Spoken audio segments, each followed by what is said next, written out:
Hello, everyone, and welcome to the latest episode of Power Spike. We've got the 4-box going because Nymaera joins myself, Jamada, and Yamato to break things down in the world of League of Legends. One of the spots that we haven't really focused on a lot lately is the LPL. We just wrapped up one of the days for the LPL, finished with a surprise victory for NIP over BLG. BLG in conversations for one of the best teams in the world. And now on the back foot after a couple, we'll get into that in just a bit. We start with Yamato, who just came back from Lille, which is French for all you other Europeans, or non-Europeans, sorry, that don't know where that is. After the Riftbound Tournament. How was the Riftbound Tournament, Yamato? Good. I had a good time. I have like some super COVID right now because I shook hands with a lot of people, and then all you could eat is finger food. So it's like shaking 200 hands into eat burger, into tough travel, into now everything is just destroyed. But I had a good time. Let me show you where I go. I'm gonna try to find it. Hey. Oh, keep talking. Keep yeah. talking. He's scooting off. All right, I found it. All right. This is a metal Azir card. You got the metal Azir card?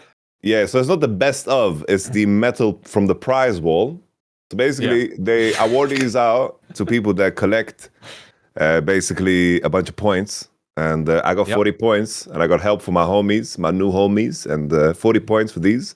These go for like $2,000, you know? Yeah, dude. Jesus. Yeah. Especially The now with the metal Azir winning the cards tournament. Yeah. a crazy upside, and so yeah, that's kind of nuts. How did you do competition wise? So for the main event, so the cutoff for the first day was you had to have at least 18 points, so that would be 6 wins, and I went 5-2-1. So I drew 1 and won 5, so I didn't make the cutoff, but I think I played fairly well. I was happy. My deck didn't make the top 8, so I'm blaming that, of course, not myself. So and I had a decent run. It was a solid run, but more so just meeting a lot of homies. It's like having new friends locally is a blessing, because you know how it is with esports. It's like, look at us, we're all located in different corners of the world. It's like, when do we meet each other? It's like I work in esports, all my homies in esports. It's like, oh. Yeah, Dom, what are you doing? You want to hang out? Oh, let me fly out to Texas. Fucking hell. Yeah, and when Jamada's in Berlin, he doesn't even hang out anyway, so... Nice. I feel like... I've not been... Hold on. Looks like, by the way. I feel that. Straight slander, by the way, because the last time I was in Berlin, I stayed at your house. Yes, that was one time out of like 10, Jamada. What, when I'm there working? Bro, You see that, Nymaera? He only comes to hang out when he needs a place to stay. I'm utilitarian. They offered. Like they that. offered. I'm just saying. Anyway, I'm just saying. Sounds like you had a good time, Yamato. Sounds like you had a good time.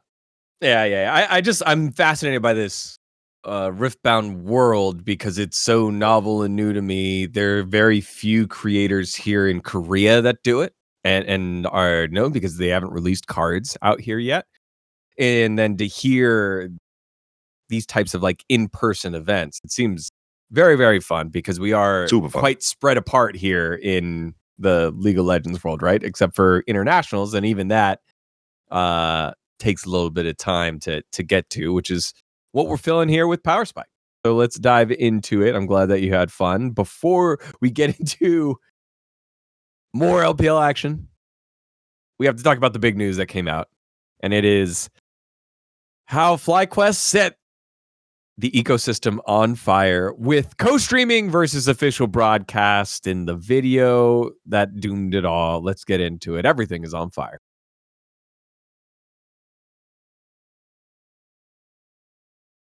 So FlyQuest is now becoming not only an esports team, but also your go-to content house where they're pushing out some videos. I have not watched, so I will say that here. I will not comment further on the content of the video. I just know how people reacted to the video. But Jamada, you had an opportunity to gander at it. Why don't you say what was in it and why it was so incendiary? And then we can go from there. Gosh, where do I even begin? I mean, I will say, I think it's one of those. It's almost like, I don't want to like compare it to politics, but it's almost very populist in nature, where it spends the first 8, 9, 10 minutes pointing at issues that content creation and co-streaming has kind of provided the esports space, and more so in its in regards to how TOs, well, obviously in this case kind of specifically Riot, and then obviously how organizations have misused opportunities of having this many eyes, additional eyes brought to the space, right? But then it just takes this very weird turn where, again, these points hold a certain level of substance and weight. I don't think there's anything that, you know, us inside the space don't know that's being said here. But again, it's very surface level stuff. It's not really going beyond just, again, pointing out these things happening. And then 10 minutes into the video, it just turns into a, here at FlyQuest, however, our content creators and our co-streamers, they are bringing value. And it's just such a bizarre spin to go from. Because again, and I was asked about this because people are like, hey, well, maybe this is like a good video if you know nothing about content creation and co-streaming in the space to watch. Like, this is a good hopping on point. No, it's really not, because it doesn't really it doesn't really teach you anything, you know, in its entirety. And that was one of the issues that I had, other than just also blatantly being to a degree wrong, right? Because it does kind of go towards talking about the genesis of co-streaming to a point. Or it can be spun back to the genesis of co-streaming and content creation, because there's a segment talking about how content creation has been a huge factor of the downturn of League of Legends' popularity in NA, which is just anyone who was around that time.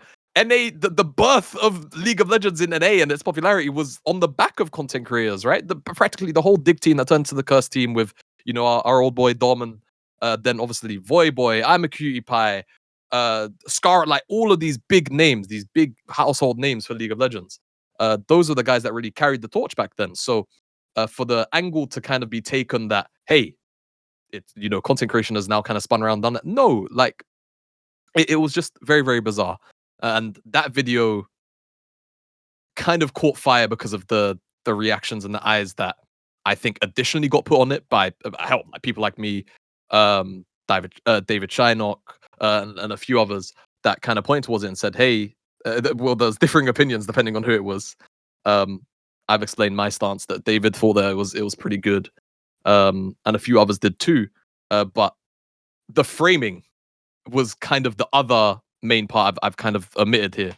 The framing of co-streamers having a negative impact was just truly bizarre, because anytime they'll talk about co-streaming having a negative impact, they'll bring up Dom's face or they'll bring up Caedrel's face, and it'll be this like ominous music that, or like this big like ominous doom, like Dom's face, like and it was just very rage bait feely, you know, very rage bait feely. And that isn't even going into talking about the thumbnail, the original thumbnail that I don't think was A/B tested. For clarity, for those who don't know about A/B testing on YouTube, when you make a video and you upload a video, you can put two thumbnails there, and effectively it will be shown to different audiences, and whatever gets more clicks, you can then select.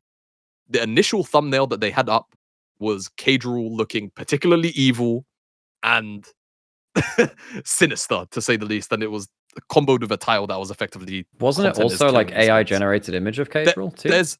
There's a very high likelihood, that it is AI generated, because if this happens to make it back to Mark, I love you, that brother's neck is not that wide, so we know that is a photo generated like sinister looking mark on that body, you know. So it was just such a strange video for them to put out. And again, the framing was really one of the big bad things for me inside of that. So thank you for the context there. Nymaera, when you saw this video and the reaction to it, where did you go? Like, I think that's how I'm going to ask you, Yamato, as well. It's pretty open-ended because you could go to the reactions to the content. You can go to the reactions to the reactions. You can go to speaking to the problem. I think for me, it was seeing how uneducated these passionate responses were by dummies on the internet, which is why you check your sources and don't listen to anyone that just has a Twitter account. So, Nymaera, where did you go? Well, I made a couple of tweets about this even before, because realistically, this comes in the wake of the ESL co-streaming rules kind of post as well. That's where this kind of first came out. Shox made a tweet about it. I made a tweet about it. And it got so tribal so quickly, where a lot of people who just don't know what they're talking about and who they're talking to in the context of that just throw vitriol at you. And there's nothing gained from that. There'll be a couple of people, I notice people liking the tweets from the industry and whatever. And so a very similar thing happened again with the FlyQuest video, and then also Ash Goyle put out an article too. So there's been like 3 or 4 different things which have kicked up the flames again, and then the FlyQuest video has probably been the breaking point, because then obviously Caedrel reacted to it himself, and that gave the fans, the flames, a bit of a fan. And how can you not react to it? Your face has like been edited into the thumbnail, and it's been like manufactured there too. So this comes in that context. Where I first went to it was, well, FlyQuest video comes across as a bad advertisement. There are actually some points there which I don't think are wrong. I actually think they're points about saying, oh, but our co-streamers are good. It comes across wrong, but it actually aligns with some of my thoughts about the co-streaming too. And that's one of my big issues with how co-streaming is implemented currently within the scene anyway, which is how what I see the ideal form of co-streaming is bringing people in from non-overlapping fan bases into the league who wouldn't watch it otherwise. So I actually think the best co-streamers wouldn't be, obviously I am a co-streamer and I am a broadcaster. I've been on both sides of this equation. I don't think I'm technically the best co-streamer for a lot of different cases. Maybe I am because of my niche knowledge and I think I'm good at what I do. But the best co-streamer would be someone like a huge VTuber, a huge YouTuber that doesn't really have any connections to League of Legends, that just comes in for like a weekend or a week and brings their audience with them, and hopefully get some leeching over your audiences like that. You cycle through different co-streamers and working through that. And with FlyQuest, some of their co-streamers being not as league-centric, you've got people like Basil, right, and Bagel, who's really, really good. I think they're great at what they do, and they don't have as much of an overlapping fan base. I think there is a point to be made there. I just don't like their framing of it, because when you're going out to do effectively a bit of a hit piece with the way that Jamada was saying about the way it was presented, it's going to come across as incendiary, and it's going to get that backlash. You are targeting, effectively, some of the biggest people within the scene, and I just don't think it's the right way to go about it. So what that meant was effectively a lot of people once again went into tribal mode, defending their streamer, not actually engaging with the subject matter at all. Some people were, but the majority I don't think weren't. To the point where, like, I just had to shut off Twitter for a few days because I was getting slurs, I was getting death threats, I was just making like basic tweets like, I don't think that co-streaming is implemented properly right now, and I think it can undermine broadcasts, which then mean the main broadcast goes down, and then the co-streamers have worse co-streams. It's worse for everyone. And then, I was getting horrible vitriol in DMs and elsewhere from people who just don't even know that I am also a co-streamer as well as a broadcaster as well. So I'm both sides of this equation. I talk about this hopefully from the right context. I speak about this from a context where the LPL broadcast was largely undermined by co-streaming. There are other reasons too, but it was largely undermined by that. EMEA Masters, similar situation too. I think the conversation has become very LEC centric, and it should do because a lot of these figures are involved with that. I think that LEC is one of the better case scenarios for co-streaming. I think it's been implemented largely better there because of the multi-language factor and some of these huge figures bringing their teams into the league as well. That's been really good, but that's not the only league, and I think people get kind of siloed in on that because that's the best case scenario. What about the worst case scenario? You have to talk about that too in case things go downhill. So there's all of this mess, and I don't think the messaging has been very clear at all. All I think this has really ended up doing is opening up a can of worms, people shouting at each other, and everyone just left feeling a little bit sad. It's just not been a very satisfying conversation to have over the last week. Yeah, and again, for our listeners here, all of us have worked on the broadcast at one point in our careers, if not now. I'm the only one that hasn't co-streamed. So I think there's a level of benefiting from it as well as knowing what the official broadcast means. Because I have my official broadcast and co-stream feelings, but it's definitely more official broadcast, like slanted. Yamato, what did you think, and what are some points that you wanted to make there? I think my homies here are being too nice to this FlyQuest video because I think it's some of the most tone-deaf garbage I've ever seen in my life. I think in terms of the points that they made, in terms of how content creators are to be blamed because they got deals with teams and the teams didn't set the right boundaries on those deals and the right expectations on those deals. I also disagree with Nymaera's take here that taking in content creators from other spaces is somehow going to bring viewers, because I think that's empty, because in the end, I think that's the equivalent of grifting, which is what the actual FlyQuest video is trying to imply, that you don't have people passionate about the damn game when they're making inferences about Dom and Caedrel, when, like, you know, all of us in here, like, we co-stream too, right? And we are watching every damn league game, every damn time. We know everything about the damn game. We know all the narratives, and we've been offering, you know, our time and our energy to the game, like, obviously to our own benefit, but it only works because we care about the damn game. I don't think that, you know, Riot has tried bringing in content creators from other spaces and tried to let them co-stream, and it hasn't led to shit. I don't think it really works. And I think the implication that the content creators, you know, in this case, Caedrel and Dom are the ones that are being pointed to as the villains in this story, as if they are the ones taking something away from the broadcast, or taking anything away from it, as if they are, like, just doing it all for their own benefit. I think that implication is so damn crazy. FlyQuest advertised their own streamers at the end of that video. I think that was completely tone deaf. I don't know who signed off on this. I think it's completely crazy that they posted this, because, like, sadly, this Grim guy is now a meme. Like, you know, so he's just a meme now. It's like, bro, I didn't know about this dude. It's like he's in crossfire now. FlyQuest people, I low-key want FlyQuest to lose now after seeing this damn video, and I think a lot of people out there feel the same way.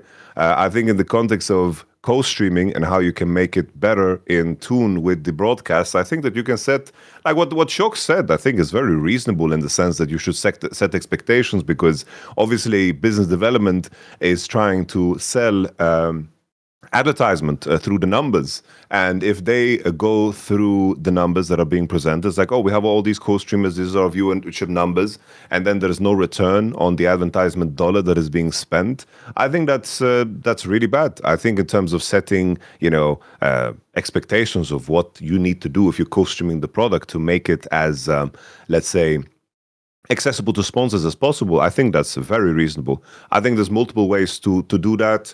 I remember in the past there were certain things that you needed to add, basically like media files that you needed to add to your OBS, and then that is something that the like the TOs could access, and they could run streams like ads on your stream, as an example. But the issue now that the Riot is facing is that I think this conversation happens a little bit too late. I think that the viewership for the LEC and the LCS would have died out if it wasn't for co-streaming. I'll say that straight up. I think it would have died out either way. Like this Pandora's box that people are claiming in regards to co-streaming, I think that people would have lost interest about the game a long time ago, because a lot of the new viewers, they don't care too much about what the leagues actually are. They care about the actual co-streamers and the actual personalities. It's just, that's how people consume content nowadays. People consume it in the form of shorts. People consume it in the form of just like having someone to walk them through. Like React content is a very big meta. It has been for the last couple of years. That is the meta. People watch shit. That is the meta now. And League of Legends having to fight that is very difficult, because we all love League of Legends in here, but let's be honest. Like a best of 3 with 2 shitter teams that takes 3 hours to convince someone to watch that when there's so much other shit to watch on demand is a very, very difficult proposition. So the fact that League has made it to this point is fucking impressive in the first place. But I do think that the co-streamer experience has been essential to maintaining those numbers and actually growing those numbers. Because I don't know how many times I've had people say where it's like, oh, I didn't care about League of Legends, but then I started watching Los Ratones. I only know about Los Ratones. I've had that experience in real life. I've had that experience online as well. I think that connection is super, super important, and the fact that that has happened is for me proof that I don't think simply that the LEC and the LCS would have maintained, because that familiarity is something that is so crucial. Familiarity is so essential when it comes to watching boring shit, familiarity.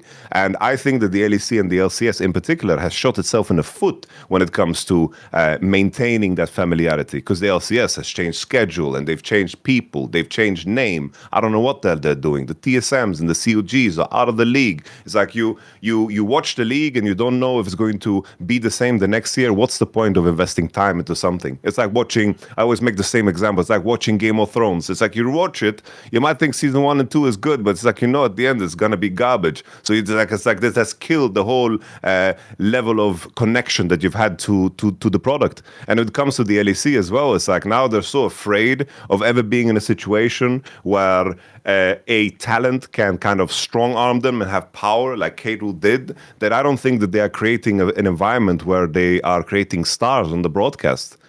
Maybe Odo Amne, maybe Jack Spectra, maybe Finn, maybe these guys are going to turn into the GOATs, but I don't know if they can on the broadcast. Because in my mind, when it comes to traditional sports, what makes the most sense is, once again, that familiarity.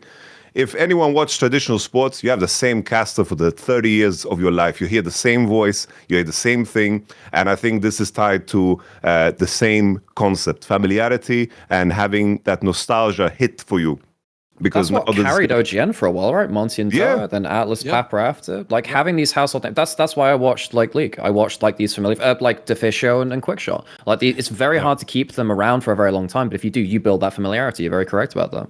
100%. And the LCK, just as top of all, because the LCK, I didn't mention that in the coverage of LCS and LEC, because precisely there you have every time a caster leaves, it's a very big deal. It's like when Monty left, it was a very big deal. Papa Smithy came in. When he left, it was a very big deal. Even Chronicler, I don't know how many times we said goodbye to the guy on broadcast. God bless him. We did it like 3 times. I think. I think the broadcast just wanted to see him cry on camera. So Chronicler was saying bye. This is the last bro game you're casting. It's like it's a very big deal, and the commitment to that talent and allowing people to become superstars on your show is a very important detail. But I'm getting sidetracked because there's 2 different conversations. All I think content creators have been the backbone of the growth, and I think we're in a position where we might get to the point where Riot has dropped the ball so much that maybe content creators might have to demand money to continue co-streaming, because I think they are the lifeline currently. Because if Caedrel says today, I don't want to co-stream LEC, what happens? I'm really curious to find out. Jamada, go ahead. I know that you've been waiting to go in. Yeah, I feel this topic. What's kind of lovely about this topic is there's so much nuance to discuss. Unironically, it could probably take up a whole episode inside of our kind of like 90-minute frame. But like to me, I think it's all interlinked. Everything you're talking about, because even you think about how co-streaming works now, right? And the way that it's implemented now, it's not really through and through transformative. Right, it's almost entirely additive in its essence right now, and so when there is that freedom, when there aren't those regulations, those voices you're talking about, right? People have been like banging on about broadcast being boring. Oh, there's no personalities. They're there, but in the form that co-streaming is existing and the way that now a majority of people are consuming core broadcasts, you don't get to see those personalities as often, and this turns into a cycle where effectively it eats into itself, where people then give the broadcast less of a chance. And then you've also got that fact of, hey, the LEC, I mean, the 2023 year, the off season, was maybe one of the most damaging off seasons in terms of on-screen talent that could have possibly ever happened, because they lost Caedrel to co-streaming, they lost Quickshot to the incident, and then they also lost Ender to Valorant, right? Ender was gone already in 22, and he guessed it on. But he was coming back and forth. Caedrel left. This is the thing, right? He was coming back. Quickshot was end of 23, I think. Yeah. Yeah. So, but all of this happened within the same time frame, right? And obviously, people watching won't know this, but these guys were heavy hitters for like production behind the scenes in terms of voices. These guys were Frosker and 2 worth mentioning actually for before. Even Frosk before then. So all of these people, whether you like them or not, in the case, because like Frosker, a very polarizing figure, right? But hey, you tune in at times because you want to know if she's chatting shit or if you feel like she's chatting shit. Same thing for Ender. Same thing in terms of familiarity for Quickshot, right? So this all bleeds into this like very vicious cycle where when you're a co-stream viewer, I feel like the rapport that you build is towards the co-streamer, and it's a lot more parasocial, right? And that rapport, that ability to actually connect with the people that you're seeing on the screen is a lot more difficult when there is that added layer of the co-streamer being present. And that is not the fault of the co-streamer. That is entirely the fault of how the system is right now. And hell, at the absolute worst ends of it, it turns into situations like the LPL, where you get the full co-streamer model. It turns into situations where broadcasts don't exist for finals of tier 2. That's the fact that is a thing is ridiculous, right? And that continues to then siphon away potential people that prompt up tier 1, right? It affects the players as well. Players don't get the same level of visibility. Like, let's be honest, Yamato, you've worked in tier 1 as a coach. The scouts are fucking awful by and large. Are they not? They're not doing their job by and large, right? If there's a centralized broadcast, there's at least maybe a slightly higher chance these guys get eyes on them. When it's all split into all of these different scenarios, it hurts everyone. Everyone is kind of worse off for it when it is implemented the way it is. And that is kind of, I think, the key thing that people are missing from this talk. It's not about co-streaming versus broadcasting. Guys, we're all working towards the same goal. If the broadcast dies, there's no co-streaming. The relationship right now is not truly symbiotic, and I think that is the core issue that we need to actually get to the center of, because right now it's, someone mentions co-streaming in a bad light. Oh, why are you attacking Caedrel? Caedrel's not done it. He's only done good things. No, it's the system, not the people. That's the issue we're talking about, really. Exactly. So I think people really need to come off of this very tribalistic feeling. And it's the same thing for people that are very heavy defending the broadcast too. I want to make this clear. There are some people from the broadcast side, not inherently even broadcast facing forward people, but people that are just on that side of the spectrum in this debate, that are just taking the discussion away from the core issues that are actually impacting everyone collectively. And that's really what I feel like we need to start looking at, because again, even going back to the talent, the whole point of co-streaming was the appeal to authority of having pros constantly on the screen, right? The first generation of co-streamers in NA was Meteor, Sneaky, and then Dom came in, I think the split after, and Double Lift obviously, and they're trying to do this now.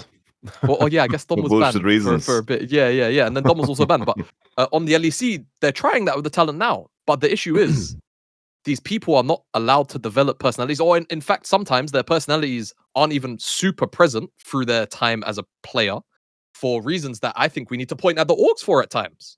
I don't think we talk enough about how orgs don't really push their players to try and, feel a little bit more comfortable in their skin.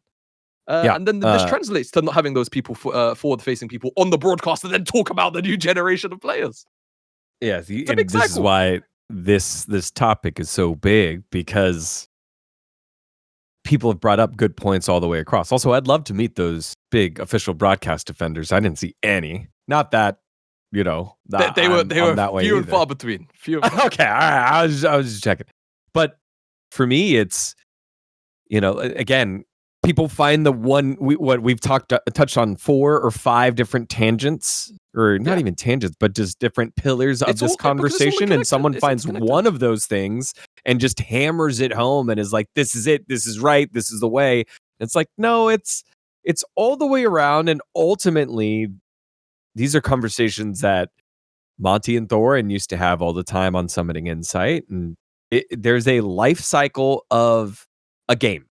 And if it's not becoming a sport, like traditional sports, then it's going to act like a life cycle of a game. When people stop playing it, that'll be it. And I think what we're learning is it's very difficult to go from viewer to fan, right? You can be a viewer and watch for a little bit, but as I think Yamato said earlier, you have a plethora of other choices when it's the DN supers against OK Savings Bank Breon. Like, that shit is not going to be fun unless you are a fan of that thing. But if you're not already a fan of that thing, it's very difficult for it to become fandom worthy. And so the product itself makes it hard. And so if that's happening in the LCK, which is one of the most, I wouldn't say financially supported, but infrastructurally supported, because of the history that's already there, because of the Korean esports infrastructure that's there, and Riot Korea and the separation of Riot Central. I think all those things lead to it being one of the best supported leagues. what's going to happen when you're watching a league where you have little to no hope of your last place team making an impact ever on international events?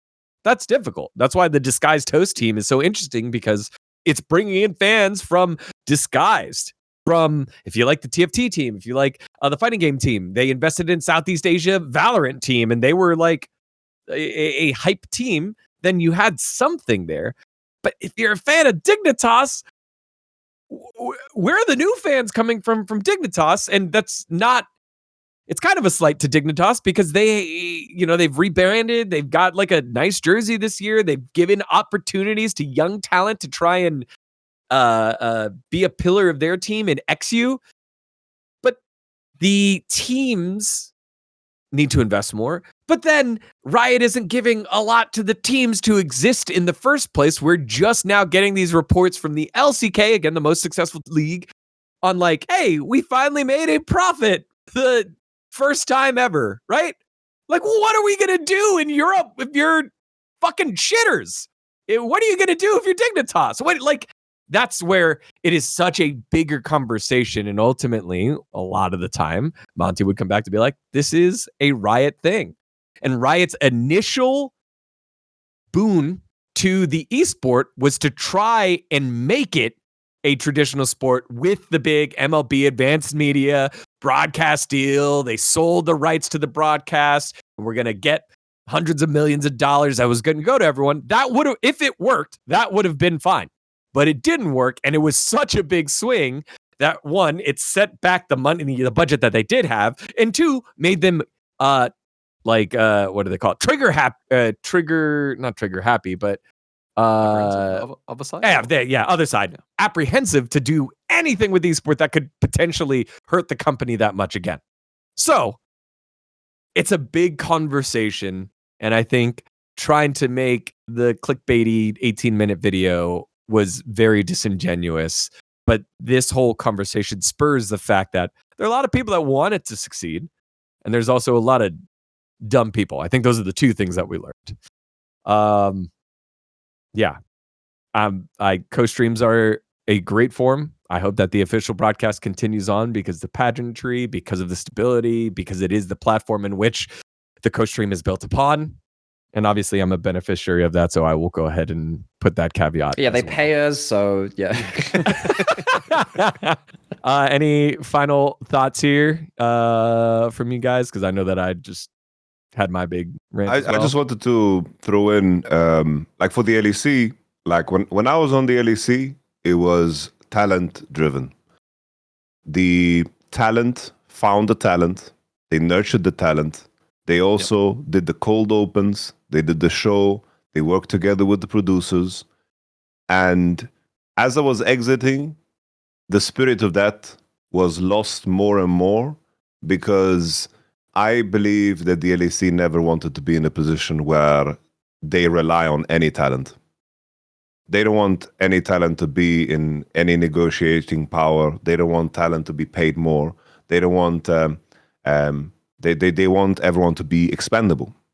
And I think that in itself has made the LEC lose its soul, because they still have some of the most creative people in esports on the broadcast, but they are not being unleashed at all. Like we had Reckless with Your Heart, we had rap battles, we had cold opens every damn week. We had different segments, different ways of incorporating the players, and also in finding the next person.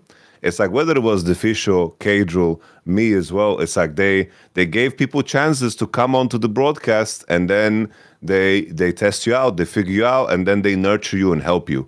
And it's like now I even think the fact that Shox is not on the broadcast as much, like that's a very dark sign in my opinion. They've ended up basically folding the interviewer role. Shox talked about in the TikToks. They don't have like a host and then an interviewer. They have the interviewer role's gone, so the interviews will be done by someone else on show.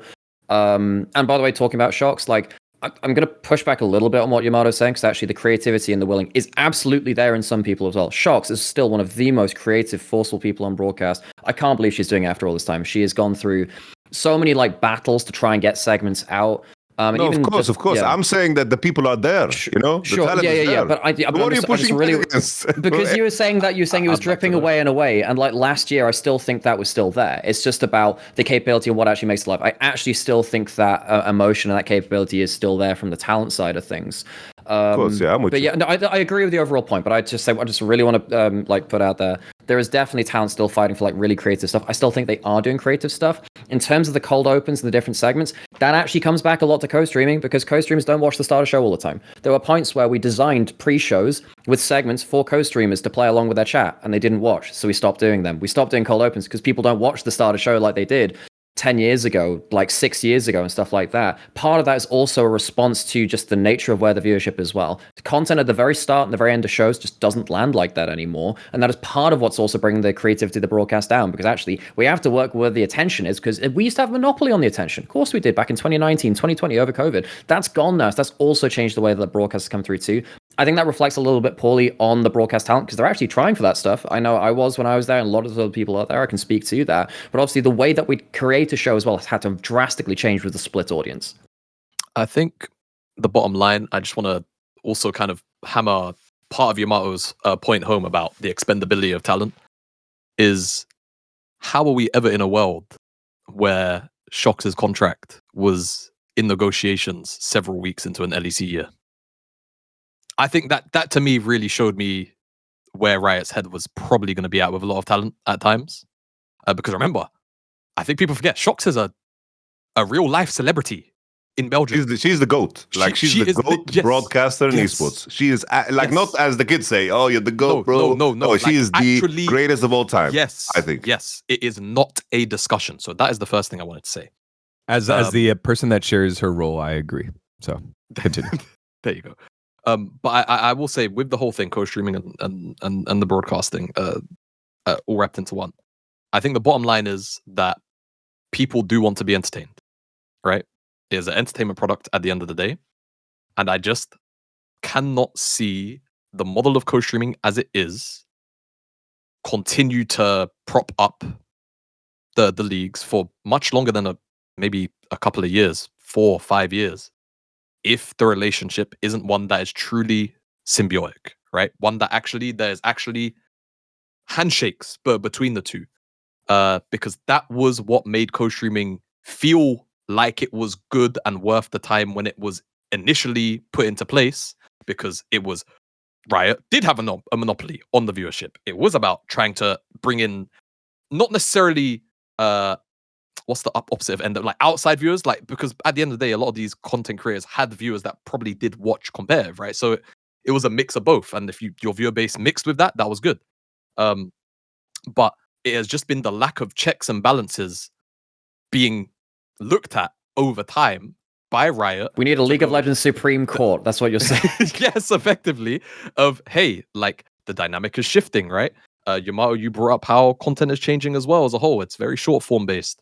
So we're lucky as an esport that we're even really still in the fucking business, right? We might be the most you need an attention span game out there, besides maybe like actually just Dota, right?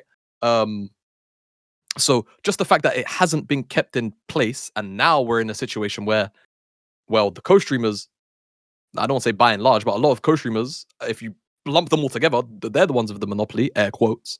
The fact that hasn't really been checked, not to say that Riot need to stay in power, but to make sure that there is a true equivalent exchange of, everyone gets a happy slice of the pie, is what's really, really bugged me. Yep. Well, man, there are more things I want to touch on. There's more context I'd love to give the uneducated fans, but I guess I'll leave it at this. Seeing all this conversation has definitely got me, as someone on one of those broadcasts, thinking consistently about, is this factual to our broadcast? Can we implement some of these things to our broadcast? How much of this is something we can control, and how much of it is just time kind of happening? Because for everyone that I've worked with, all the talent that I've worked with, they invest a lot of time. The effort is there. The creativity is there. It's just more about, can it get enacted upon, and will the ecosystem allow the impact of their creativity to wash over and lead to growth. And maybe it is just the creativity's wrong and people want something different. But when people say it's an effort thing or it's soulless, the talent takes that on the chin, and that I think that part is always what makes it a little tough and question mark about. But all my LCS homies, all the LEC homies, you guys as well, the effort is always there, and it goes back to what you said at the beginning, Yamato. For us here, we watch as much League as we can. We're one of the only global League of Legends shows in the world, and so we appreciate your time and effort. But this all, co-streaming, official broadcast side, Riot side, it all has to work together. Team side has to work together. Agreed. All right. I think that's we'll leave that there. Maybe we do a co-streaming episode and we can go through time by time and the big moments, because we didn't even bring up the original talent that left Riot, where Riot was, we're never going to do that again, in Nikasaur. If you want to go ahead and look that one up, you can do that as well. All right. Now, before we dive into the gaming, because there was gaming that did happen, it's time to remind you about our friends over at Factor. Now, picture this. You're hungry, you're exhausted, maybe you just got off a broadcast and it's super late, and there's something unhealthy that is starting to crave. But I got to eat healthy. But you just don't have it in you. Do that and eat healthy. But then you realize, wait a second, it's not that hard to do that. And one way to do that is making sure that you're set up for success when hunger strikes.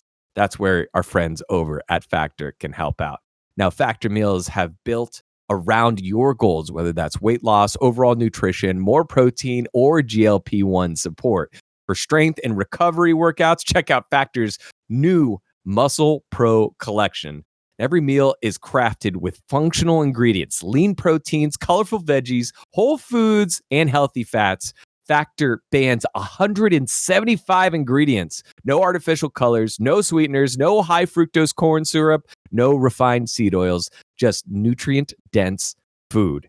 Now, it's fresh, never frozen, with over 100 weekly rotating meals, including globally inspired flavors like Mediterranean and Asian. There's always something new for you to look forward to. And it's so convenient. It's ready in 2 minutes. Factor shops, preps, cooks, and delivers straight to your door so you can have more time for everything you love this spring. Maybe you just got back from a trip from Lille, like Yamato, and then boom, Factor's ready. Yamato, how easy is it for Factor?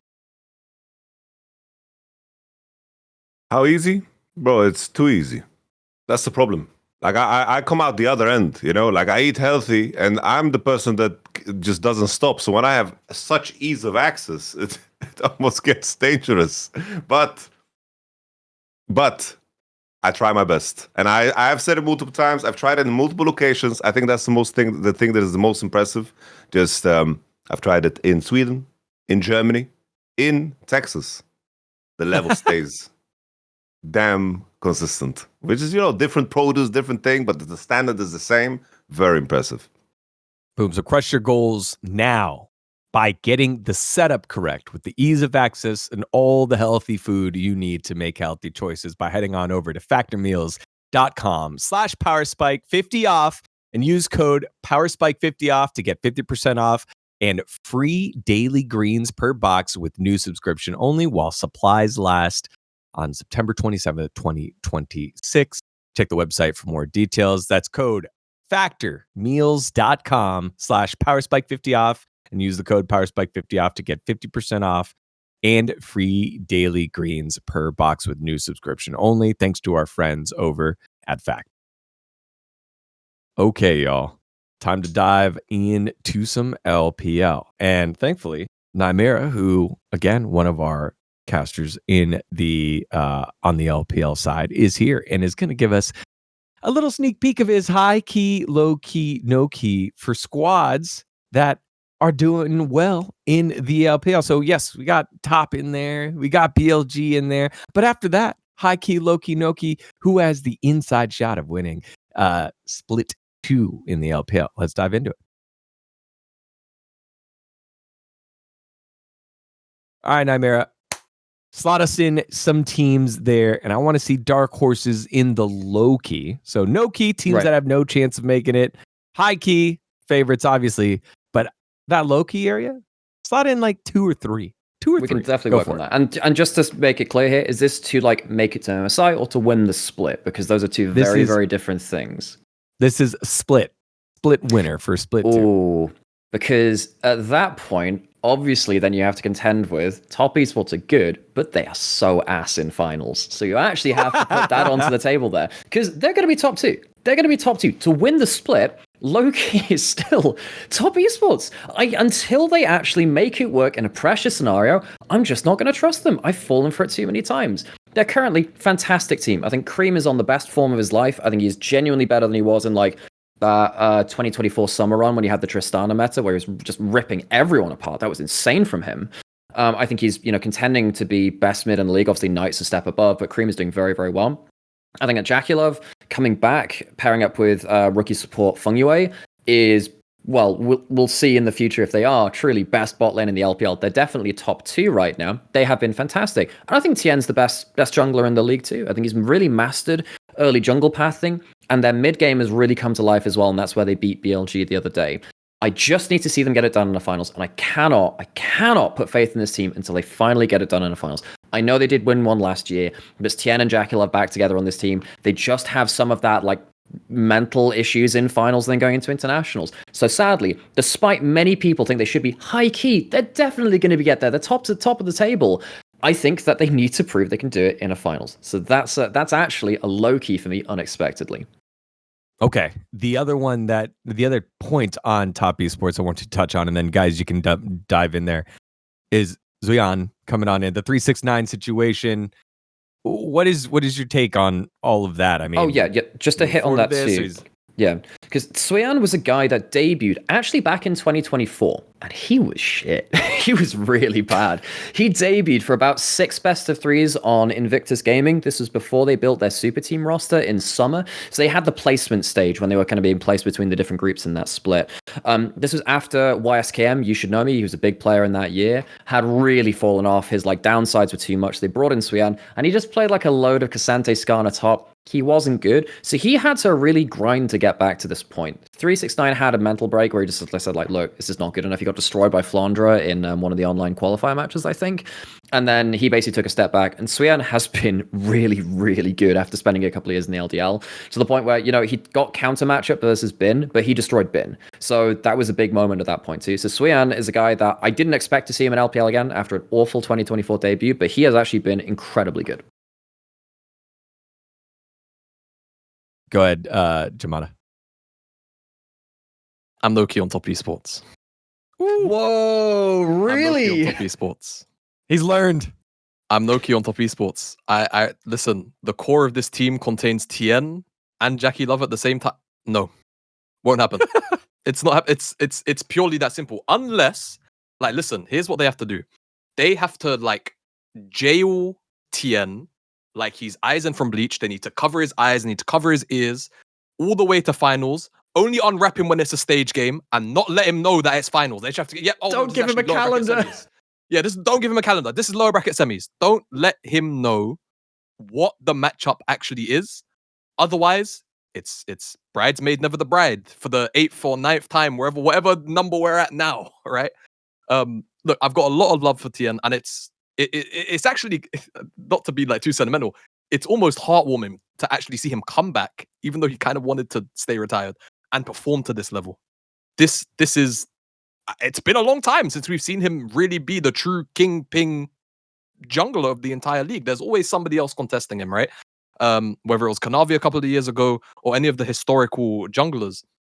The last time where it felt like you could almost just practically say he is the uncontested best jungler in the league was maybe as far back as like 2020, bro. We're like really digging deep to say that he was just first place, no contest. So to see that has been incredible. But I just don't think this team is going to have the cojones when the lights get bright, because I've seen Tien and Jackie Love tumble too many times. So even though, yes, it's very impressive to see them come back. They only dropped the first series which is, you know, them technically kind of forming together, and that was versus an IG who, at the time, we were wondering if that was going to be a real successful team on the bounce with their roster changes.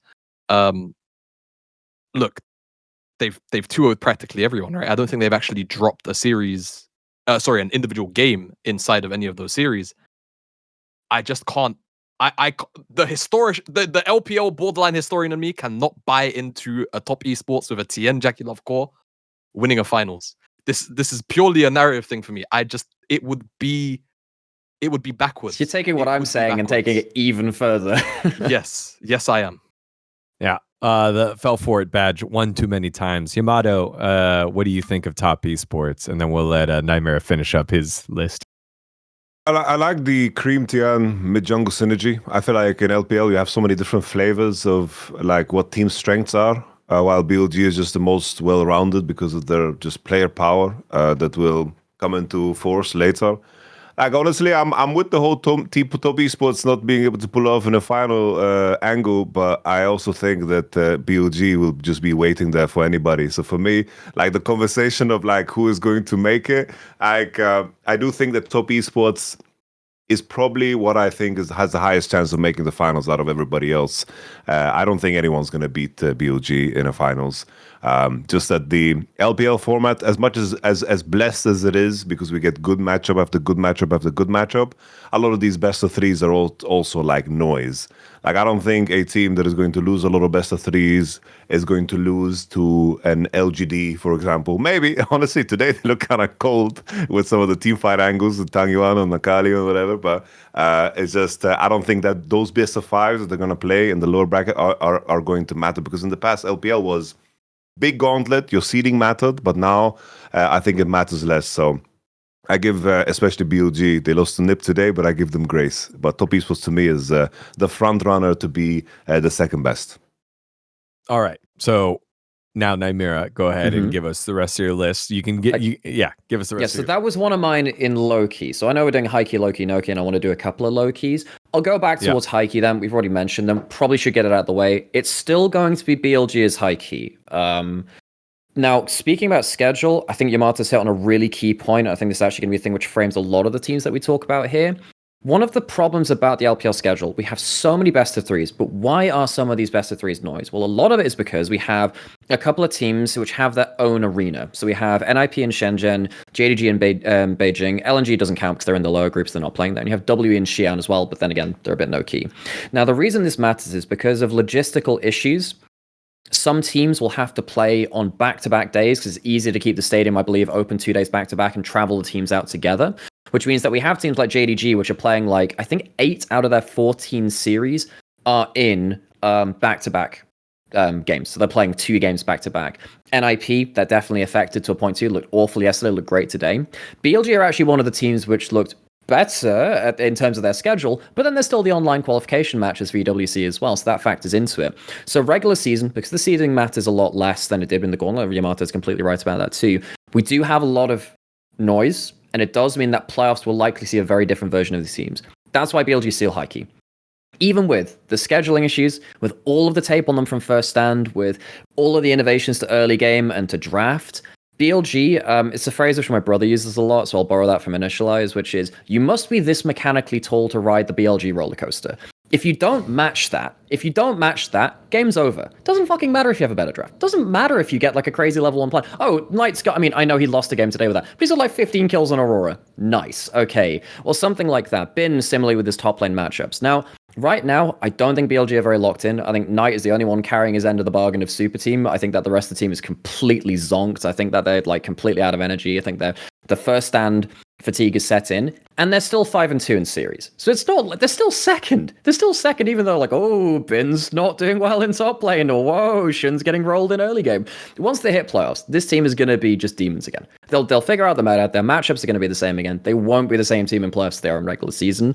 It's a little bit oversimplified, but because of a lot of these issues on scheduling and the weight of games right now, I think BLG will be completely fine come playoffs. And I don't think anyone in the LPL can consistently deal with them. Maybe top esports cannon laning, maybe JDG cannon laning, but we saw that in last playoffs, JDG, the only reason they won is because BLG effectively gifted them games. We'll see what happens with Top East. Well, then again, they still got to get through in finals. So we've already talked about the issues there. So BLG, the only high-key team you can call from LPL.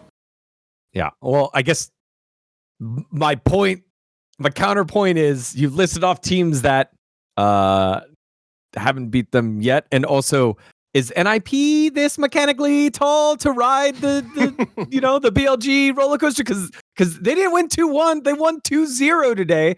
I will say Awesome kind of was a little cracked on the Lucian, which is a mechanical champion, but it was NIP. Like, it's just, hey, we're going to talk about NIP. Don't you worry about that. We're going to talk about them at some point. We'll get into that. But like, sticking on BLG, on the whole, when it comes to playoffs, like, I just don't think they're going to let teams survive past that early game. I think that we saw this at first stand, right? I mean, they had such a good read on the early game. Their lanes were too good. Even some of the best teams in the world, they just couldn't hang with them in lanes and skirmishes. Yeah, this was BLG awesome. Just has winners DNA. When it comes to the LPL, this is just kind of what they've been doing for the last 3 years now. It's hard. It's hard. I think the mechanical height thing is the main thing for me. I can only see JDG doing that, or like Good Day AL doing that, right? And for me, the jury's still out on top esports from top to bottom. I think obviously the bot lane is where I would say like it's plausible just because of like the volatility that occasionally On can bring. But even that narrative is a bit outdated now, right? Like, he is actually significantly more, consistent. But I think he is one of those players that can still have off days. But genuinely, BLG, yeah, winners DNA through and through. It's hard to disagree with a high key. All right, Nymaera, give us another one of your keys here. Okay, let's talk about NIP. I'm going to put them into low key. I am actually going to put them into Were you low going key. to put them in low key before they won today? No. This is winning the split, yeah? Just low key. Okay, No, this is like the slimmest of potential. It is. However, the big thing is they play such a volatile style that if you underestimate them, they can punch up. They actually can. I mean, one of the weirdest things is, because we saw the games today, right? But it comes into a context of things where NIP have, I think, a top 2 bot lane in the league. That is the biggest thing for me right now. I think that Assume and Draw, I've cast most of his career because I started in LPL in 2023. I've cast the grand majority of his career. Before this year, largely unremarkable. Solid, but largely unremarkable. He has gone from that into being perhaps the most aggressive laning AD carry within the league. And Draw, while he has been creative before, if you think back to the last time he was on NIP, he was the guy that rediscovered lane swaps in that meta, and that kind of destroyed the meta for like a full 2 years after that point, thanks, Draw. But he was awful last year. He was on LNG and JDG, genuinely terrible. But they've come together and got a synergy where I think they have, on average, 2 kills in lane every game. Average, they're going to kill you 2v2 twice every game. And they showed that even today versus Viper and On. The biggest test for them, and that'll showcase whether they can really do this, is actually coming up late in 2 days' time, actually, from recording this, because they're facing against Top Esports, who I think have the other top 2 bot lane in the league in terms of laning in Jackulov and Fungyue. But that, combined with the fact that they have Guon, who is like a new era MLXG, I guess, is incredibly aggressive, incredibly coin flippy, will lose you a handful of games. We saw that against Tarzan just yesterday from recording this, where he was just awful, genuinely awful. But then you see him today versus Shun, and he was incredibly good at pulling the trigger over and over. And you saw them versus JDG, pulling the trigger over and over. That aggressive, no-holds-barred style with a powerful bot lane, which is great in the meta. If you have a winning bot lane, you can do pretty much anything in the meta right now. And Guon, who's pulling the trigger so effectively, actually gives them a winning angle. Now, what I would have thought their losing angle would be is Hoya in the top lane. I've watched this guy on Thunder Talk. I've watched him on various teams over the years, and he was not good. He was a black hole of pressure when he was falling behind. I thought that he would be incredibly game losing. He's actually managed to flex into a style of more utility survive lane and then get like one gank from Guon, and then things go well after that point. He's the one player who's playing Gragas top lane right now, and he's making it look really, really good into the immobile carries in meta. Stuff like Vi Gragas is looking very well. I think their drafts are good. I think their bot lane's one of the best in the league. I think their jungler can pull the trigger very, very well. And that actually, weirdly, and I would not have said that before this split, it weirdly makes me think they can actually upset teams. Now, it's going to be a very slim chance. That's why it's in the low key. I think that they are worth a low-key over a no-key, partly because just I wanted to talk about them more positively. I don't think there's a very high chance. That's why it's in low-key. But you have to respect this team. They're probably the most exciting team in the world you've not watched yet. I like that. I like that because Hoya surprised me with his play. Gragas, Renekton, Varus, and Nevia, Gwen, but mostly has played Gnar and Rumble. 3-1 on the Gnar, 1-2 on the Rumble. Yamato, what's your take on NIP? I think NIP, like today, I think BOG played bad, but I think also NIP played pretty damn good. I think Assume showing some new highs. I think I agree with the bot lane takes in terms of them just being good and impactful, and they have the guts to actually drag a game into posture and to gain information. And my main issue with NIP is just that I don't buy the solo laners at all. I think Care as a player, the meta is just as perfect as it can be for him. When I think of Care, I think of Annie, I think of Ari, I think of Twisted Fate. And today, he got to play an Ari game in a good spot, and he got to play an Annie game, which is the go-to blind right now. I think the moment it kind of expands into any different direction, the moment it was the same when he was in FPX, the Milky Way run, that was Care. He was playing a very good supportive style for, of course, the jungle. But I think the moment teams begin to target that and chip away at his pool and recognize that he is predictable, because teams are going to notice NIP. And I think an NIP that you notice is an NIP that you treat very differently in terms of your prep work. And I do think that's going to bite them the hardest now, because I do think kind of remind me of like WE in a sense of what they were last year in terms of like there's certain variants of drafts where I think it can make sense, like Hoya on the tanks. If like Hoya has a good Poppy angle, good Gragas angle, I can believe in him as long as the jungle duo kind of makes sense with Guon. But I think this is one of those things where in the longevity, I don't believe in the longevity at all. I think they're going to get kicked in the head by some of the more experienced teams because they will see what NIP is. Go ahead, Jamada. Sorry. No, you're fine. I definitely believe I'm super bought into the caretake here from Yamato. He's kind of like it's like a poor man's Niski in many ways, right? I think that the times that Care has been good is, like you said, he's just the supportive mids. The supportive mids are Nymaera, and he has maybe an explosive jungler, right? And that has definitely lined up here. I will say, when I think about Hoya, slightly more big picture, I think yes, in the last couple of years, he's definitely, let's not pull punches, he sucked.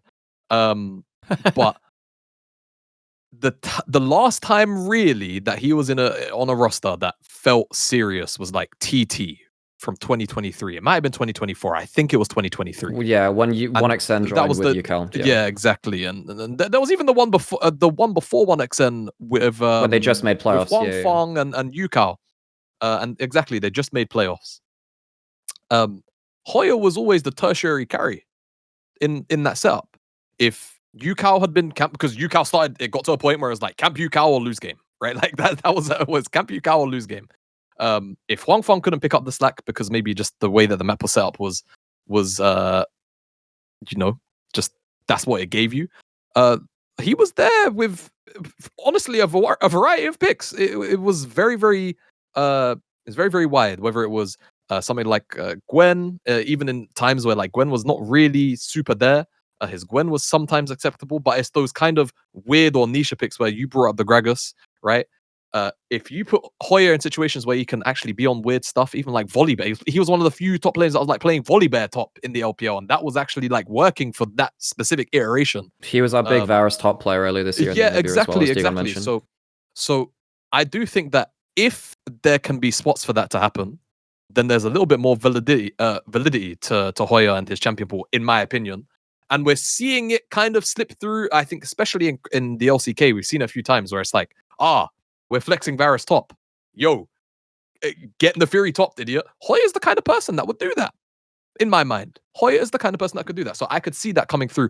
And if that is kind of the direction the meta goes on the top side of the map, I think it can definitely be a little bit more beneficial to NIP. But again, it is that mid lane that is really, it's like, it's not super glue, but it's like, it's temporary glue. It's like PvP.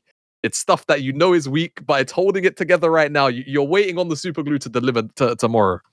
So if things change in the mid lane, I agree with Yamato, then things get a lot more difficult. But I'm not sold on both solo laners being completely out of it in my mind. That's why I thought they were interesting. Anyway, very interesting team to talk about. Definitely one to look at. I still think they're no key though. Yeah. Okay, Give it. If that's not the no key, then what's the no key here, Nymaera? Well, let me talk to you. Look, we could talk about Team WE because they're just awful. They are, and like Monkey's been subbed out. I don't think stick them in there. Free Monkey, come on now. I thought not even like the High Elf Prince Tyrion can save them from this disaster. I think it's more interesting though to talk about Weibo because I think they're a no key. I think Weibo look disastrous right now. They don't know how to play objectives. The support swap, I don't know what they were thinking about. Erha, their support beforehand, had one bad series versus JDG in playoffs. They subbed him out, and they look immediately worse. They bring out Hung again, who was good domestically on top esports, and he's just been awful. And Weibo, he's been missing Flash Seraphine ults. He's been giving free resets to Tristanas. He mistimed Milio ults onto the one thing he had to cleanse in the game, Skarner ult. His mechanical big plays have been genuinely awful. And I think while their laning phase of Elk and Hung's been fine, I think that Elk has been locked down a lot more. I think that Jet should be one of the best junglers in the league and constantly has been. But the way that Weibo, despite all of the occasional good things that have come out, with like Xiaohu doing well against Renard in the series they had against IG, and him having like over the course of 3 games, Xiaohu will actually probably have 2 out of 3 good games now in a series, which is better than some points of his career. This team just does not know how to approach objectives. The way they lost against JDG, despite the fact that they were, I think, better individuals in that series, JDG just walked to Dragons and they lost. Weibo are just a team which I just look at and I'm like, you should be so much better than you are. But the chemistry is gone. I think your drafts are hard to play and you don't know how to play objectives. Like, it's just unforgivable, some of the mistakes that they're making right now. So very sadly, despite the fact that Weibo did take a win versus IG because Xiaohu just decked Renard, and then they won series as WE. Like I said, the true no key is WE. I just think it's a more interesting conversation to talk about Weibo because they're more of a household name. Elk, free my boy. This guy is fucking great. He was the best AD carry of regular season last split. It wasn't even close. I actually thought that Elk was best AD carry in the world for a bit last split before playoffs hit. This guy has an incredibly high up level. And he's just not been allowed to hit that again. So I think that Weibo, I think the drafts are bad. I think the objective play is even worse. This team really upsets me because I thought they should be fighting for top 4 in the league. And I think they were last split. They are now just a disaster. In the States, and I guess we could use both footballs, both association football and the National Football League football. In the States, we've got the NFL draft coming up, and so they tell a lot of stories about owners and managers who fall in love with the player, and the guy that they had was pretty good, but they love the guy that they're going to get. And Elk being booted for Viper is like that just is tough run, right? It's a tough run. It's the stuff that like Disney movies are made out of. I was the guy on the team. I got a little scapegoated, and then the new guy came in, and now I'm here. And all I can do is just do my best and make sure that everyone knows that I'm still that guy. We hear it in soccer association football all the time, where manager wants to play the better player. The owner who has billions of dollars is like, nope, I'm buying this guy. Play him, coach him. That's your job. And then you're just kind of stuck with it. Yamato, I'm sure that's happened to you too. You don't got to name names. And so this kind of story for Elk just feels a little tough here. Is Weibo in that category for you, Yamato? And then Jamada. I don't know, man. I'm with you on the support swap. Like, that support swap was crazy, you know. Like I thought that the backbone of Weibo was just their jungle and support. I felt like JJ and Era was just playing super good together. And I think their best games was when the other players were ready to bring an upside. Xiaohu is kind of on and off, you know. It kind of depends on his mood or something, you know, like what he's going to bring to the table. But then he had like that disaster series where he played like Nico, was dying to poke or whatever. But like, who honestly cares? It's like you have to look at the volume of it all. And I feel like JJ now with the new arrival is just not the same. Like, I thought that JJ was very sharp, and I feel like the meta was very jungle oriented, but now it just isn't the same. I feel like the upside now if I look at this team, it's strange because I'm in agreement about Elk having like a really insane regular split, but he just became sloppier and sloppier over time, which is strange. But he's the type of player that you give grace to because I think when everything else falls into place, everything's going to be fine too. Wave was a strange team, you know, because Jahu and his teams always have a way of finding a high floor out of nowhere. Like historically, it's like the Weibo run when they made it to the finals or whatever. It's like every Jahu team has always made it to like top 4 somehow, no matter how ugly it looks. And that's like the only little grace I will give them now because their gameplay is looking mighty ass. And I want to say free era, but he got sent to a gulag team, you know. So he's freed, but you know he got captured by highway bandits. So yeah, it's like he's entered the super gulag, bro. Like it's he's on the oil rig now. Like real talk. It's tough. Yeah. Jamada, quick thoughts on Weibo? Yeah, hard to disagree with a lot of what these guys are saying. I feel like maybe the play. I heard there's a psychopath support. He's stuck right now on the bench of a particular Nirvana team. I think his name starts with P. Looks kind of sharp. Oh, you mean the Pokemon God of Space? Yeah, Palkia. That guy. What's his name again? Yeah, Dialga. That's the one. Oh, sorry, wrong one. Yeah. I mean, if they're going to scapegoat supports in the same way that BLG was scapegoating the jungle for a little while, then, you know, I think there's your next move right there. Because for whatever reason, EDG are sticking with Jway. So I think that could maybe be an answer. Otherwise, yeah, it's strange. I think my only thoughts really are that this team, maybe the reason I even bring up the substitution, another one, I feel like the Unk ratio is off. I feel like this is where I had this conversation. The Unk to Zuma ratio is off. I can't believe too many Unks on this roster. They need a Zuma. They need someone that's got a little bit of like, you know, twitchiness in their play. That's good twitchiness because Hong does not have the good twitchiness. I think someone like Purukio would have the good twitchiness for this team.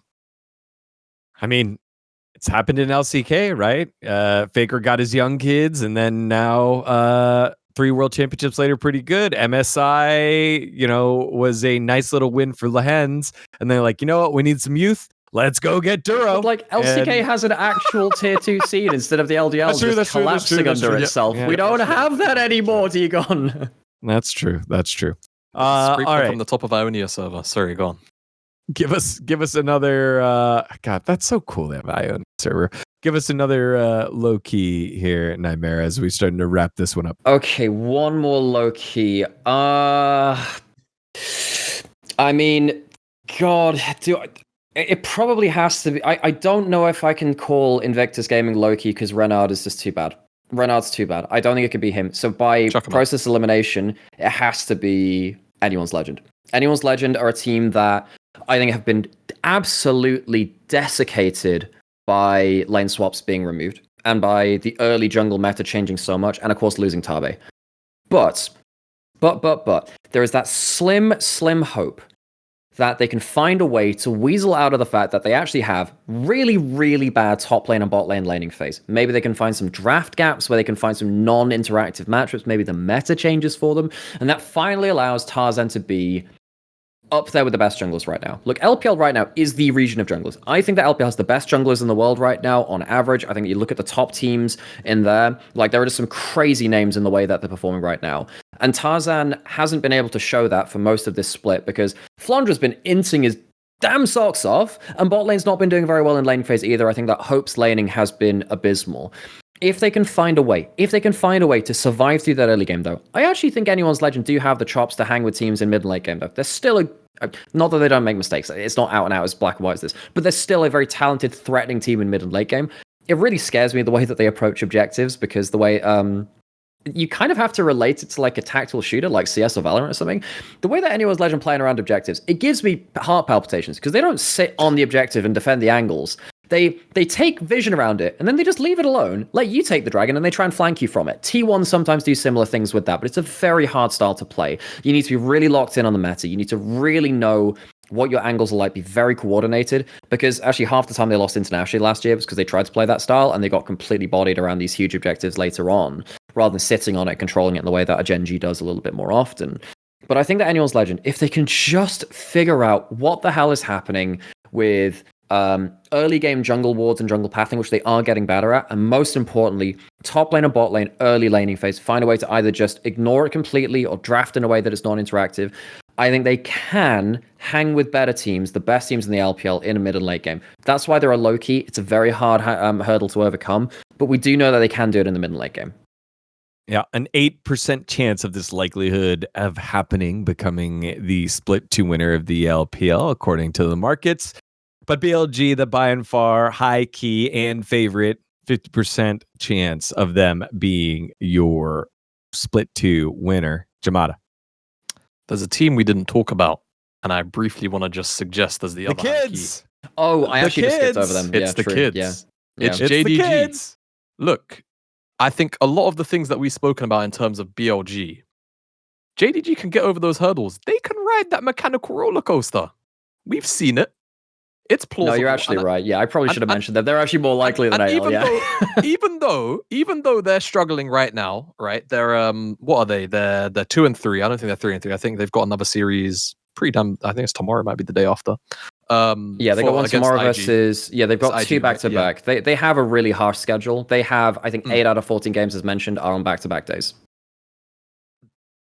They strike me as the team that are just going to grief through not through playoffs, through regular, and then they're going to switch on in playoffs. I don't know what it is. This is pure gut feeling, but mostly because, again, we saw it in winter. This team has the upper ceiling to contest very, very, like, teams that you would not expect them to contest in terms of BLG.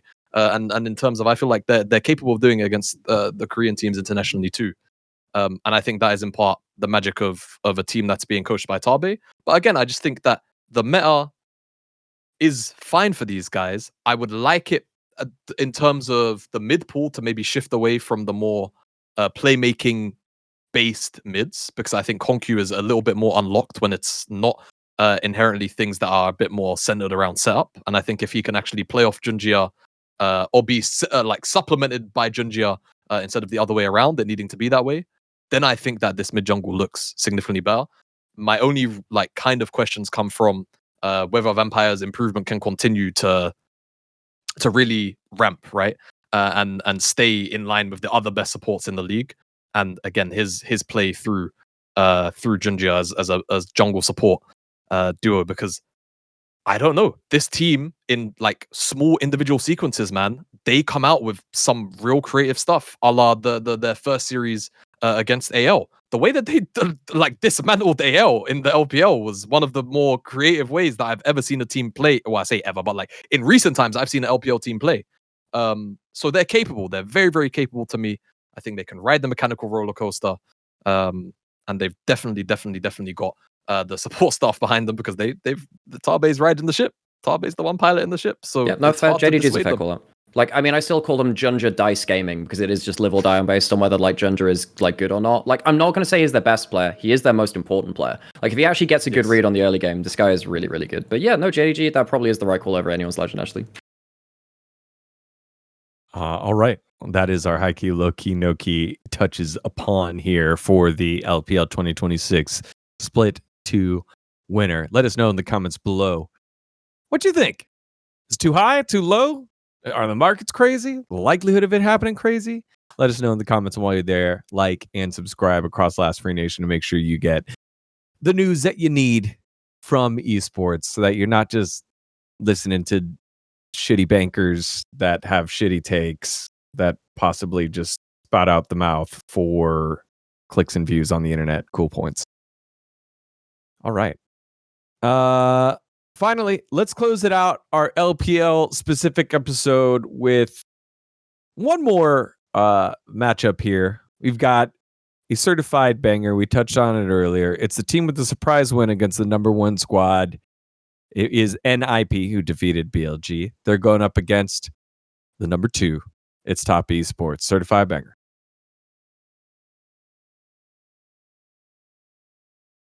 All right. So that matchup will be in a couple of days. But NIP riding high after the victory, showing they've got some mechanical prowess. It is a 67% likelihood that Top Esports gets the win.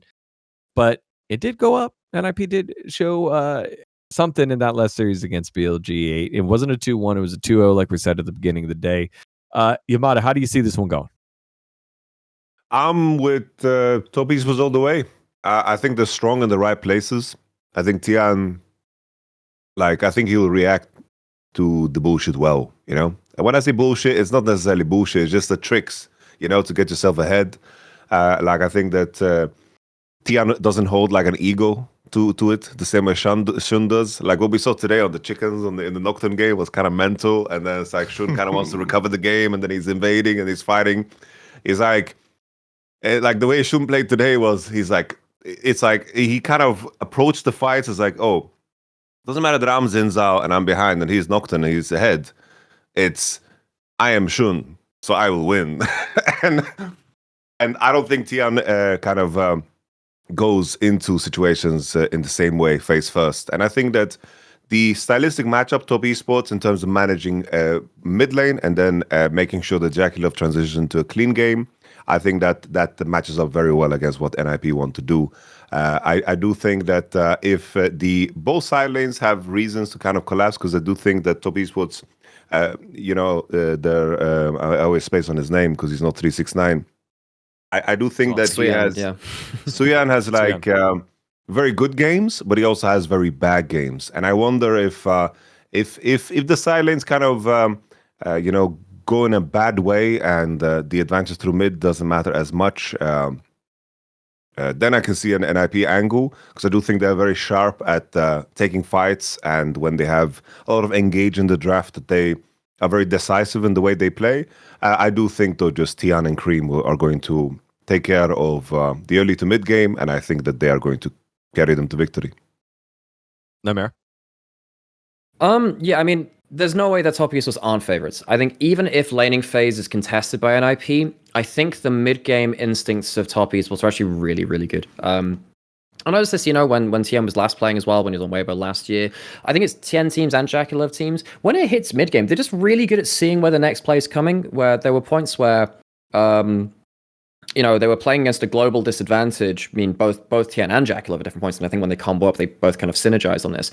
But they were playing against a global disadvantage and still outplaying on the sidelines. That's a really hard thing to do. Like, when you're playing against someone that can bring numbers to an area on the map quicker, you expect to lose. You expect to lose those fights. You avoid them, or you just give up the one kill and you cross-map somewhere else. But they're actually winning those plays.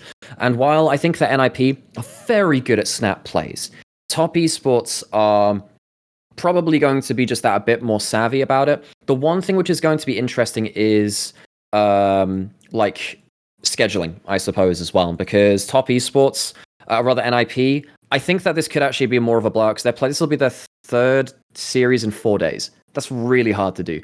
I think if this was happening with Top Esports having the other schedule there, I think this would be a lot more close. The one thing which could save them is Assume and Draw somehow getting a massive leg up on JackeyLove and Fungi.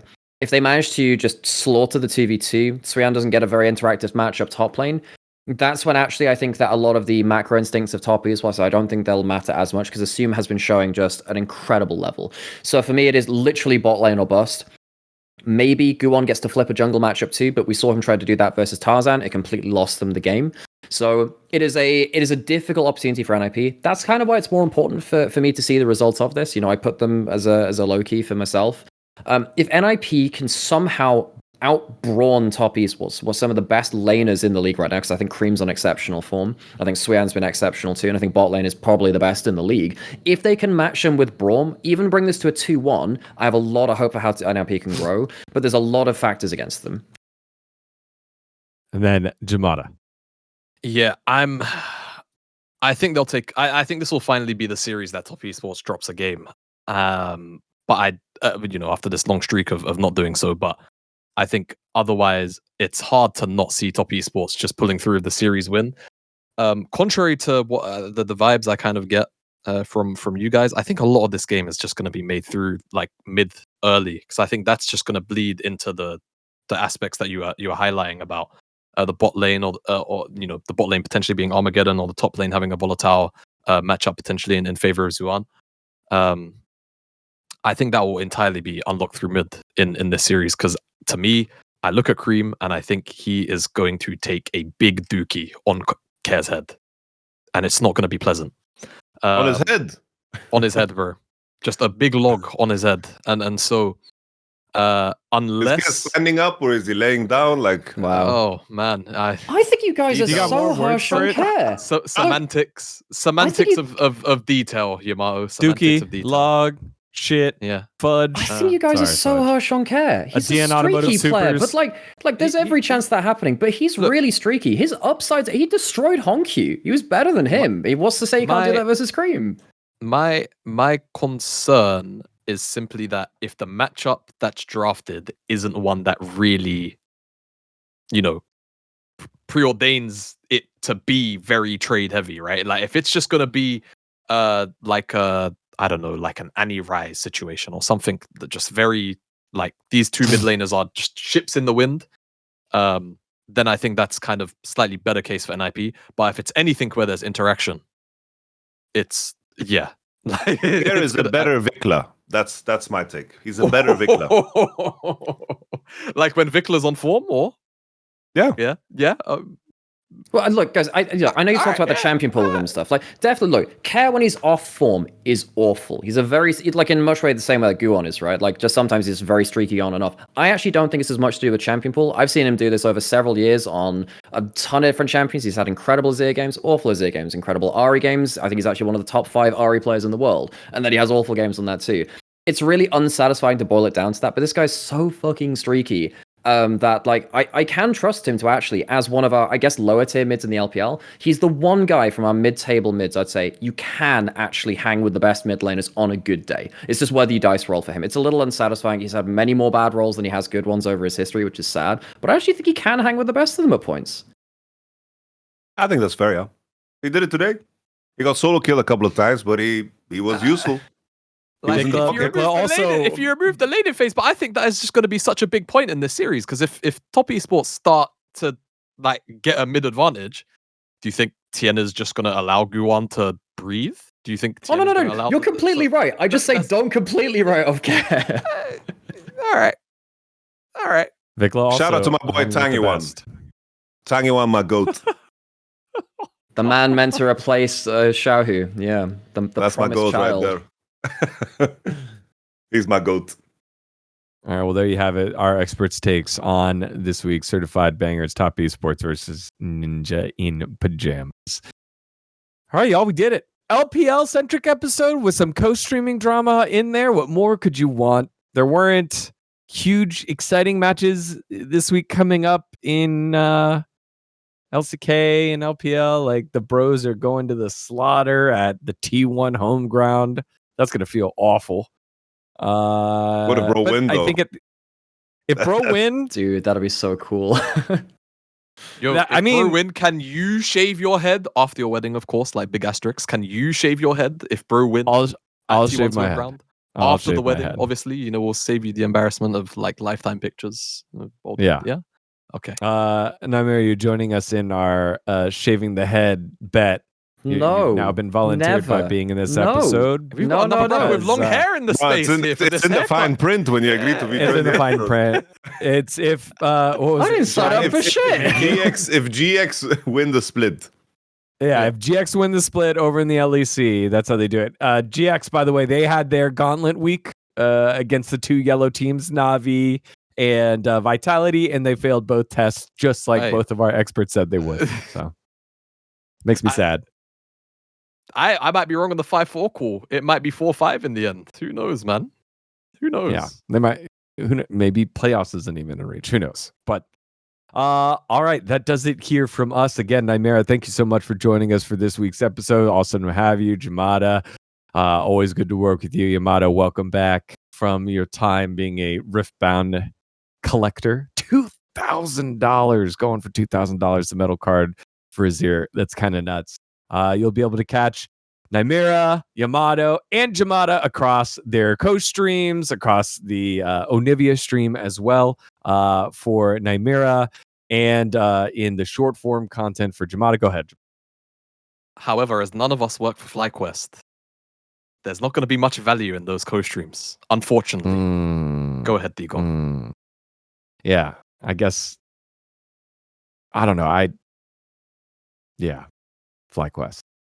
I'll be at the home ground So if you're in Korea and you're going to be at Inspire Arena, I'll be there on Sunday. So Saturday, I'll watch the bros get destroyed from Lille Park. And then on Sunday, on my day off, I'm going to go enjoy it as just a regular League of Legends enjoying fan. On behalf of everyone here, thank you so much for watching. We'll see you next week for more Power Spike. Bye-bye.